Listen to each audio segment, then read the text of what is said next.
सभी को मेरा नमस्कार। मैं देहरादून से करिश्मा राजपूत, लोकल किन्नर समाज। और आज हमारे यहाँ प्रेस क्लब में जो इकट्ठा होने का जो कारण है वो कारण ये है कि जो हमारे मेयर साहब ने, माननीय मेयर साहब ने जो देहरादून की जनता के लिए एक किन्नरों के लिए एक नेक का वो निकाला है 5100 रुपये। उससे हम किन्नर समाज देहरादून का लोकल किन्नर समाज बहुत खुश हैं। इससे देहरादून की जनता को बहुत राहत मिली है, क्योंकि आए दिन जो किन्नर समाज है देहरादून की जनता को बहुत प्रताड़ित कर रहा था। 21,000, 31,000, 51,000, सवा लाख की डिमांड करता था।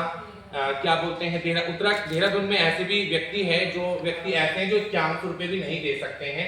तो मेरा तो यही है, मैं तो माननीय मेयर जी का धन्यवाद करना चाहूंगी और देहरादून की जनता से ये अपील करना चाहूंगी, जितना उनसे बने उतना नेक दे।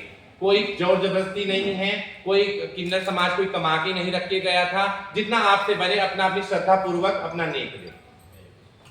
करिश्मा जी, लेकिन रजनी रावत हाल ही में बात कहती हुई नजर आई कि ये फैसला गलत है, हम लोग किसी से जोर जबरदस्ती नहीं करते और हाई कोर्ट जाएंगे इस फैसले के खिलाफ। आप लोग कैसे देखते हैं? मैम, हम उनसे अलग हैं, हम लोग उसके ग्रुप से नहीं है। हम लोग लोकल किन्नर समाज हैं, हम उनके बारे में कुछ नहीं कह सकते। हम तो इतना कह सकते हैं, हम लोग इस प्रस्ताव से बहुत खुश हैं और इस प्रस्ताव से देहरादून की जनता को भी बहुत राहत मिली है। क्योंकि आए दिन हमारे पर फोन आते रहते हैं कि नहीं दीदी ऐसा परेशान कर रहे, नहीं दीदी इतना परेशान करे, नहीं दीदी हमने इतना दे दिया फिर भी हमें गाली दे के जा रहे हैं, हमें उल्टा सीधा बोल के जा रहे हैं, हमें बददुआ दे के जा रहे हैं। उनकी सोच उनके पास है, हमारी सोच हमारे साथ है।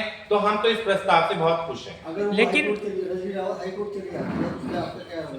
हम तो ये जानते हैं कि देखो, अभी आपने देखा भी होगा, अभी लखनऊ में अभी एक हाई कोर्ट गई थी, तो हाई कोर्ट से वहां से एक नोटिस आया कि इलाका किसी का नहीं होता है और जो ये नेक मांगा जा रहा है गैर कानूनी है, गैर कानूनी बताया है। अब देखते हैं हाई कोर्ट उस पर क्या, अगर वो जाती है तो उन्हें क्या उस पर वो मिलता है। मैम, रजनी रावत ने यह भी कहा है कि कुछ चोर अचक्के यहाँ पर आते हैं और वो इस तरीके से वसूली करते हैं। नहीं, मैं तो ये कहना चाहूंगी, वो चोर चक्के यहाँ पर आके वसूली करते तो उन्हें पकड़े ना, उन्हें मीडिया के सामने लाए, उन्हें कानून के सामने लाए। वो चोर चक्के कौन है? मैं तो कहती हूँ जहाँ ये शिकायतें आती है कि किन्नर समाज बहुत परेशान कर रहा है, जिस घर से वो शिकायतें आती है तो उस घर में सीसीटीवी कैमरे जाकर के चेक किए जाए कि कौन से किन्नर है, उनकी फोटोएं सामने लेके आई जाए, वो कहां से आते हैं, क्यों नहीं करते हैं ये चीजें। लेकिन आप लोगों का तो विवाद जो चल रहा था, आपने बोला कि एरिया किसी का नहीं होता, वो विवाद तो अब भी वहीं का वहीं है। नहीं, ये तो सब जबरदस्ती कहते हैं कि हमारा एरिया किसी का नहीं होता है।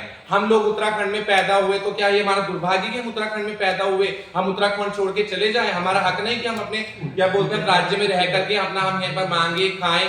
तो हमारा ये अधिकार नहीं है। तो जबरदस्ती किन्होंने बनाया कि नहीं ये एरिया होते हैं, एरिया किसी का नहीं होता है। मैं तो ये माननीय मुख्यमंत्री से भी ये अपील करना चाहूंगी, हम लोकल किन्नर समाज है, हम पर भी कुछ ध्यान दिया जाए। हम किस तरीके से परेशान है, किस तरीके से हमें प्रताड़ित किया जाता है, आए दिन हमें मारा पीटा जाता है, झूठे केसों में फंसाया जाता है। तो मैं तो धामी जी से, अपने माननीय मुख्यमंत्री से यही अपील करना चाहूंगी कि हम पर भी ध्यान दें।